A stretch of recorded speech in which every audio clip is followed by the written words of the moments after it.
Hello! By the time this goes out, we're probably approaching the 50,000 subscriber mark, so thank you so much to everyone who subscribed to the channel. It's amazing to me that 2 years ago I basically didn't have a YouTube channel, and now there's nearly 50,000 of you guys subscribed to it, so wow, thank you so much for your support. Thank you to all of my Patreon patrons. If you want to support the channel financially, we have lots of tiers there. There's also a coffee page you can donate to.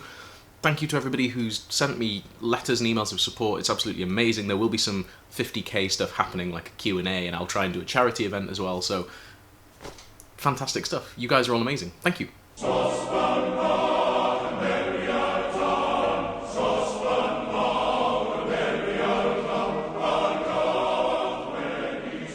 So a couple of weeks ago you might remember that we did a video looking at some of the runes that people have tattooed on themselves, and we very briefly dipped into the Icelandic stave thing. We looked at the Aegishjalmr, and since then people have been saying, okay, yeah, but what about the Vegvisir? Vegvisir is okay, right, that counts, that's one, yeah, huh? Let's take a look at it. I did a dedicated video on the Helm of Awe, the Aegishjalmr, of months and months and months ago, and it needs some view boost, so go and view it. And ever since then, people have been saying, okay, the Aegishjalmr isn't Viking, accepted, but Vegvisir, that is, right? And I get why people want these things to be Viking Age. I get that they look really cool, they have cool sounding names in Icelandic, which is basically Old Norse, and I understand, like, they're a cool aesthetic. You see them all over the place. You see them in things like Crusader Kings 3, one of my favourite video games, probably my favourite medieval set video game, has an Icelandic stave on the Iceland flag, which is a problem because, well, we'll look into why it's a problem now, but let's first just look at what these things are. So basically, the Icelandic staves are a form of apotropaic magic. Apotropaic magic is essentially protection magic, using sigils and symbols or amulets or icons of various kinds to try and protect you from evil, or to curse people. And this kind of magic is very old. It's been used for millennia. We know that people were using various forms of apotropaic magic in the Roman Empire, for instance. It was probably being used by the Old Norse. There's a reason they wore Thor's hammers so much, you know? And the tradition is effectively continuous right through to the present day. I mean, Roman Catholics use rosary beads as a form of apotropaic magic. The Icelandic staves are a part of this tradition. They're part of this whole protection magic tradition in European esoteric practice. And one of the cool things about apotropaic magic is you can find it in the most everyday of places. You'll find things like witch marks, so-called witch marks. Not actually marks made by a witch to curse the house, but kind of anti-witchcraft marks. Marks meant to protect against witchcraft, scratched into the beams and mantelpieces of dozens of buildings all over Europe. This is Knowle House. This is a witch mark scratched into some timber in Knowle House in England. And they're really common. You'll find things like mummified cats, old boots and shoes, all hidden in the walls of buildings to try and protect against witchcraft. And it's super interesting how it evolves. It all evolves out of basically this late medieval fear that people are being put under curses by witches and witchcraft. People are being cursed and jinxed. And they had to find a solution to that, and the solution to that was to scratch or inscribe or carve various Christian sigils or symbols that were related to Judeo-Christian mythology in some way. And all of this starts happening around the 16th, 17th century in a big way. It was happening earlier, there are medieval versions of this, but it gets massive in the 16th and 17th century because of this ramped up fear of witchcraft. And this is when you start seeing people like John Dee writing about Kabbalistic magic and rituals and trying to promote that.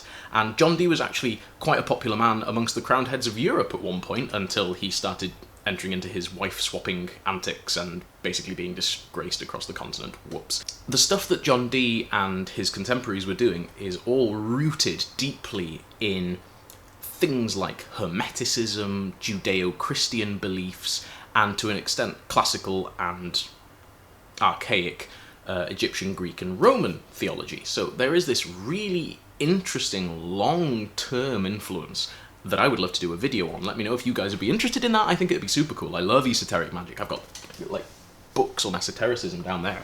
Brilliant. Absolute nutcases, half of them, but fantastic to read.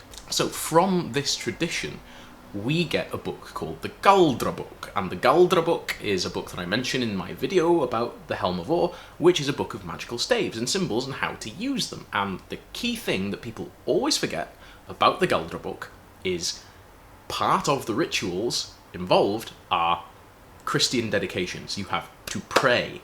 You have to believe in Jesus. If you do not believe in the Jesus and the Virgin Mary, these things don't work. They're all rooted in this Christian belief that if you do this, the evil people associated with Satan in the period will not be able to get to you.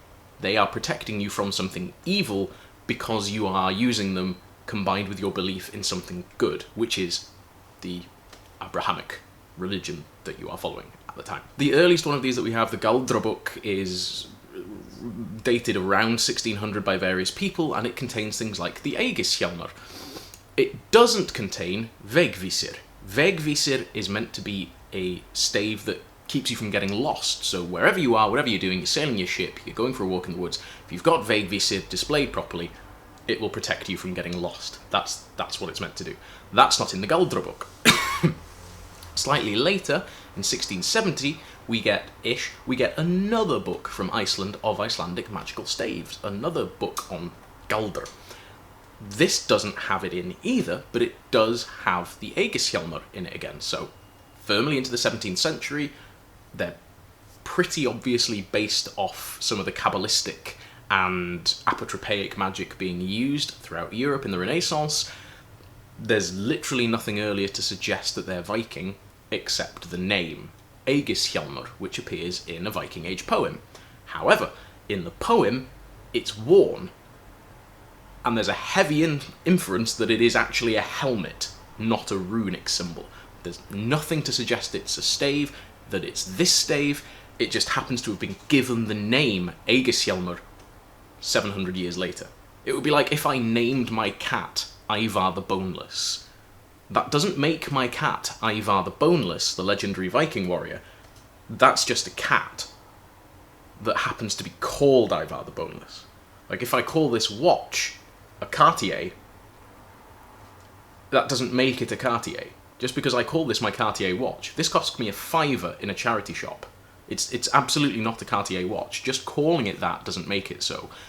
Just because it's called the Helm of Awe in these 17th century books doesn't mean that it actually is anything to do with the Viking Age, because it's not. So when do we actually see Vegvisir? Well, if you actually dig through all of the manuscripts and all of the books of Icelandic magic, the earliest place that we find it, for sure, is in the Hold Manuscript, the secret manuscript, such an original name, which comes from 1860.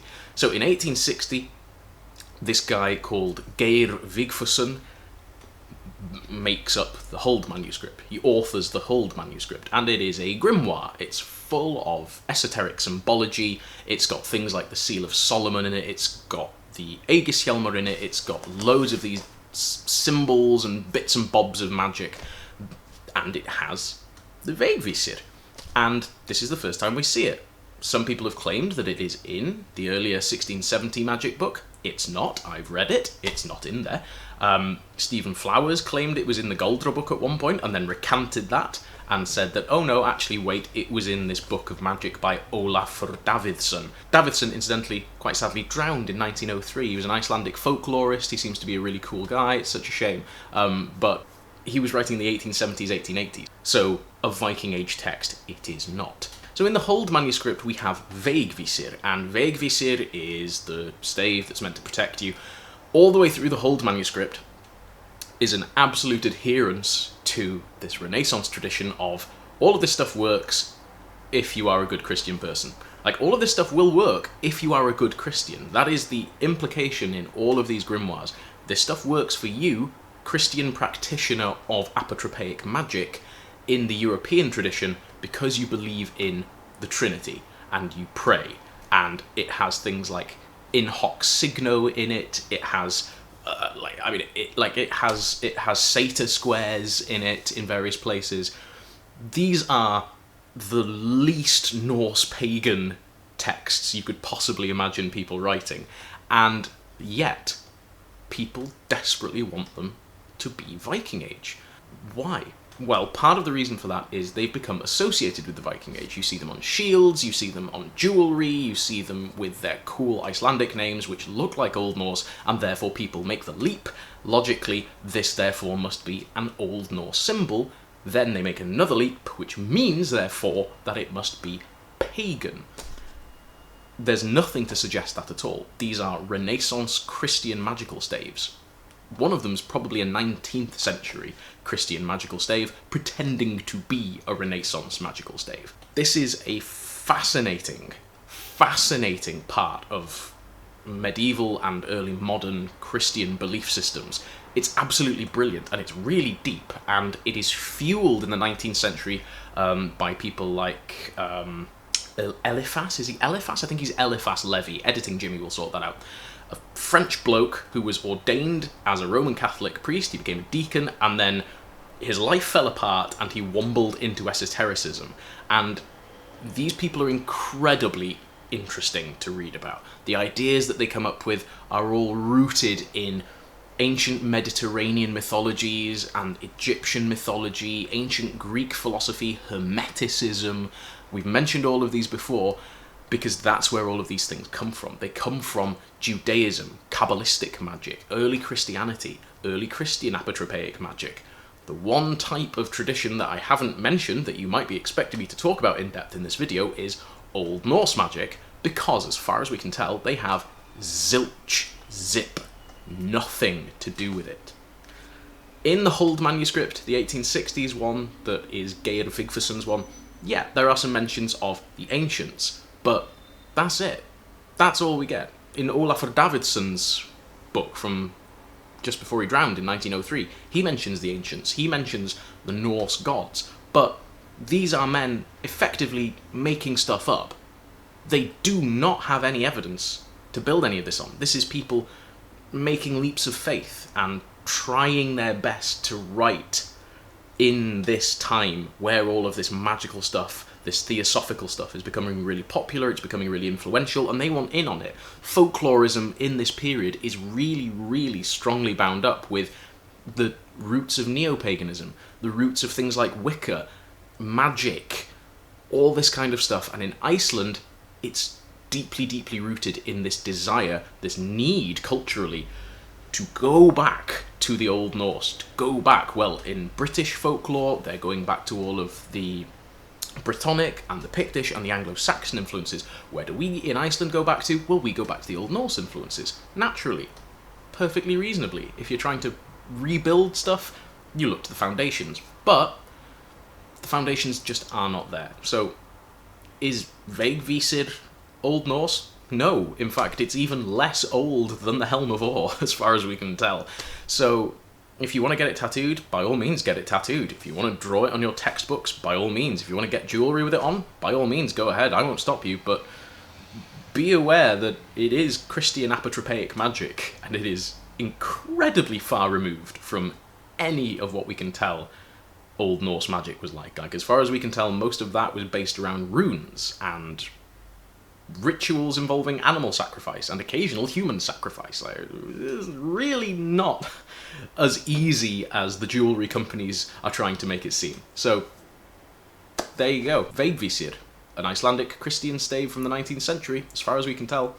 And I happen to know that Dr. Crawford is with me on that one, so there we go. I hope you enjoyed this video. I really enjoyed reading up on all of this esoteric stuff, and I really hope that you'd be into a video of me looking into that in more depth. I am going to be doing the kit review video. Some of you guys have sent me some wonderful pictures of your reenactment kit. I have just moved house, and I have just been recovering from a second bout of COVID, and that has been knocking me sideways for a little while. So thank you all for your patience and your continued support. You mean so much. You're all awesome. Diolch yn fawr unwaith eto am ymuno. Thank you very much once again for joining me. Tan tro nesa.